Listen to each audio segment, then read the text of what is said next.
L'application Elise bannie du Play Store, cette application qui est vue un peu comme le Tinder de la présidentielle et qui fait fortement débat. J'avais promis de vous tenir au courant si jamais Sony devait réagir au rachat d'Activision Blizzard, et bien c'est le cas, du coup on va revenir un peu sur ce qu'ils ont pu dire, ou encore quelques petites news qui sont sorties au sujet de la série Seigneur des Anneaux sur Amazon Prime. Ne vous inquiétez pas de spoiler ici. Si les actus vous ont plu, n'hésitez pas bien entendu à vous abonner, et sur ce je vous dis bonjour à tous et bienvenue dans cette nouvelle revue de presse.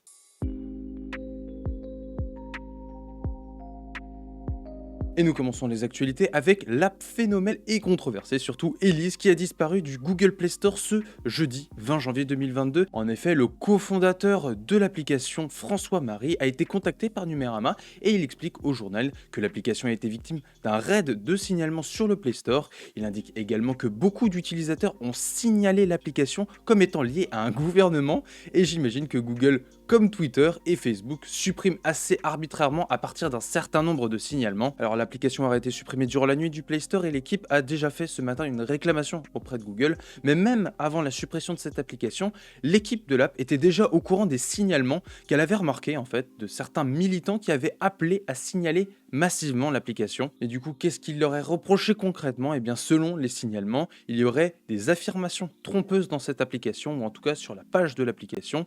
D'après le mail qu'a reçu du coup François Marie, je rappelle le cofondateur de l'application, je cite: nous n'autorisons pas les applications qui contiennent des affirmations fausses ou trompeuses, notamment dans la description du titre de l'icône.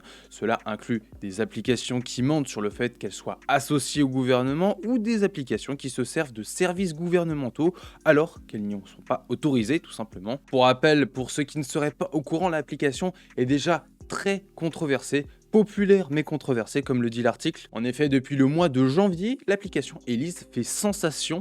Elle permet aux utilisateurs de découvrir le programme des candidats à l'élection présidentielle et de voter entre guillemets sur leurs propositions. À la fin, Elise donne un classement des candidats qui correspondent le plus au profil de l'utilisateur en fonction de ses réponses. Et c'est en fait dans un communiqué que l'équipe d'Elise répond aux interrogations.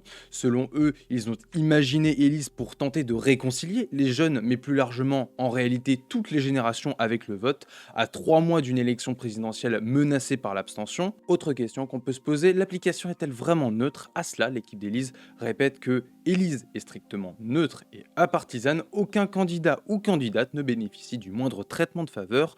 Par ailleurs, vous êtes nombreux à avoir signaler l'existence d'un bug qui, en cas d'égalité entre candidats, établissait un classement illogique. Pour rappel, c'était Macron qui arrivait toujours en premier.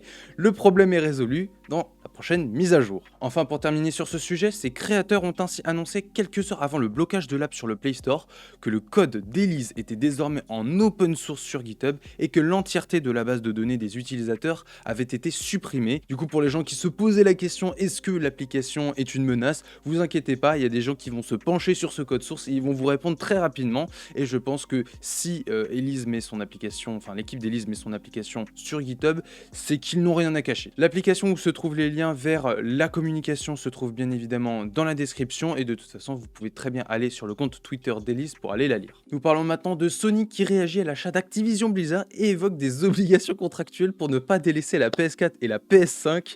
Je crois qu'ils sont un peu flippés. Je crois. En effet, Sony vient donc de préciser sa pensée via un communiqué publié dans le Wall Street Journal qui pose des bases sur les discussions à venir, à savoir est-ce qu'il va rester des jeux à mettre sur la PlayStation 4. Sony qui espère donc que Microsoft respecte du coup dans un premier temps les accords qui ont déjà été passés par Activision Blizzard pour certains jeux qui doivent sortir sur Xbox et PlayStation, et dans un second temps Sony espère aussi que le multiplateforme continuera sur le long terme et que Xbox ne se garde pas tout pour lui. Alors Microsoft n'a pas réagi à la réaction, on va dire, de Sony, mais cette situation est un déjà-vu, on va dire. Lorsque Microsoft a racheté Bethesda, Microsoft évoquait le fait que sur le long terme, nous n'avons aucune intention, tout simplement, de retirer tout le contenu Bethesda des plateformes de Sony ou Nintendo, mais ce que nous voulons, c'est que le contenu soit sur le long terme, en avant-première ou meilleur sur nos plateformes plateforme. Et comme on a pu le dire hier, ça serait complètement con de se couper la jambe pour se retirer carrément une voire deux plateformes en l'occurrence sur lesquelles on pourrait vendre des jeux. Les Anneaux de pouvoir, titre définitif, premier teaser, résumé officiel pour la série. Alors nous savons déjà beaucoup de choses sur la série Le Seigneur des Anneaux que prépare Amazon Prime, un budget titanesque sur plusieurs saisons, un casting fait de nombreux néophytes, un scénario nous emmenant au début du second âge et même la date de sortie du premier épisode qui est écrite à la fin, le 2 septembre 2022, voilà. Et un premier teaser qui a été révélé et réalisé sans effets spéciaux. Vous avez encore une fois l'article en description avec la vidéo et bien entendu aussi le backstage de comment ce teaser a été réalisé sans effets spéciaux, c'est très intéressant. Je ne vous fais pas l'affront de lire le synopsis de la série s'il y en a qui ne veulent pas se faire spoil, bien évidemment, mais si vous voulez le retrouver, tout est bien évidemment en description. Et c'est sur cette actualité que se termine cette revue de presse, j'espère que les actualités vous auront plu, tous les articles sont bien évidemment disponibles en description, et sur ce je vous dis à demain pour une nouvelle revue de presse. Salut!